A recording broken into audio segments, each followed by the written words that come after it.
শুধুমাত্র হিন্দু হয়েছে এই জন্য এদের গায়ে দোষ, এদের আওয়ামী লীগের টেক। এই প্রবণতা পরিহার করুন।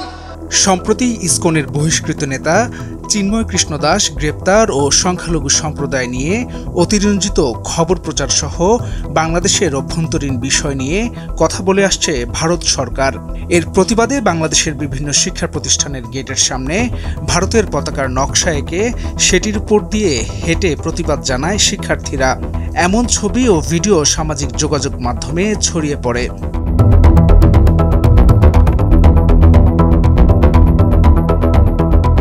ভারতের পতাকা অবমাননার অভিযোগ এবং সনাতন ধর্মাবলম্বীদের উপর কথিত হামলা বৃদ্ধি নিয়ে বাংলাদেশি রোগীদের চিকিৎসা না দেওয়ার ঘোষণা দেয় কলকাতার একটি হাসপাতাল।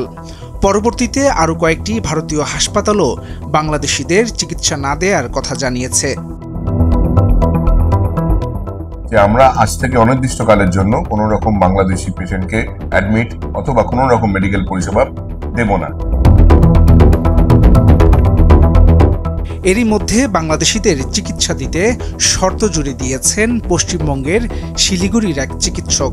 এর জন্য ভারতীয় পতাকায় প্রণাম করে তার চেম্বারে প্রবেশ করতে হবে বলে জানিয়েছেন শিখর বন্দ্যোপাধ্যায় নামের ওই চিকিৎসক।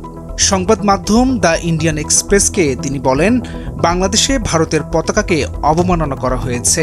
এ ঘটনায় তিনি কষ্ট পেয়েছেন, কিন্তু তিনি রোগীদের ফিরিয়ে দিতে চান না। তার মতে, যারা ভারতে যাবে তাদের ভারতের পতাকাকে সম্মান জানাতে হবে।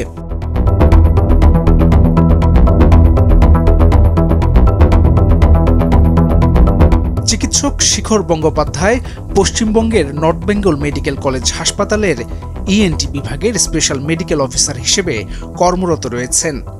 শিলিগুড়িতে তার ব্যক্তিগত চেম্বারে একটি বার্তাসহ জাতীয় পতাকা ঝুলিয়ে রেখেছেন তিনি।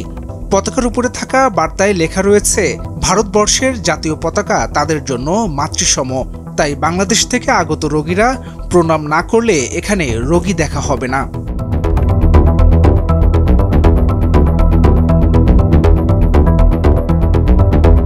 এদিকে চন্দ্রনাথ অধিকারী নামের অপর এক চিকিৎসক ইন্ডিয়ান এক্সপ্রেসকে বলেছেন, তিনিও যে সরকারি হাসপাতালে কাজ করেন সেখানে সবাইকে চিকিৎসা দেবেন, কিন্তু নিজের ব্যক্তিগত চেম্বারে কোনো বাংলাদেশি রোগীকে তিনি দেখবেন না।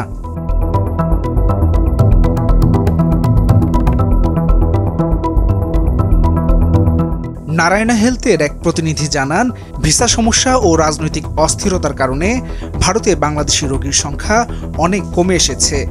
ইন্ডিয়ান এক্সপ্রেসকে দেয়া এক সাক্ষাৎকারে তিনি বলেন, বাংলাদেশি রোগীর সংখ্যা প্রায় 200 থেকে 60-এ নেমে এসেছে। ভিসা দেয়া বন্ধ থাকায় আগামী সপ্তাহগুলোতে আরও কমতে পারে।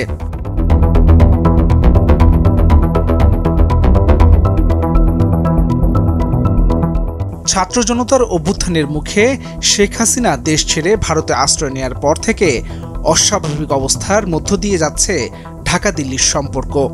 সম্প্রতি ইসকনের বহিষ্কৃত নেতা চিন্ময় কৃষ্ণ দাস গ্রেপ্তারের জেরে বাংলাদেশকে নিয়ে অতিরঞ্জিত খবরের সয়লাভ হয় ভারতীয় মিডিয়াগুলো।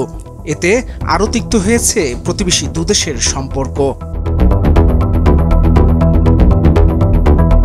হাসান শাব্বির, ভোরের কাগজ।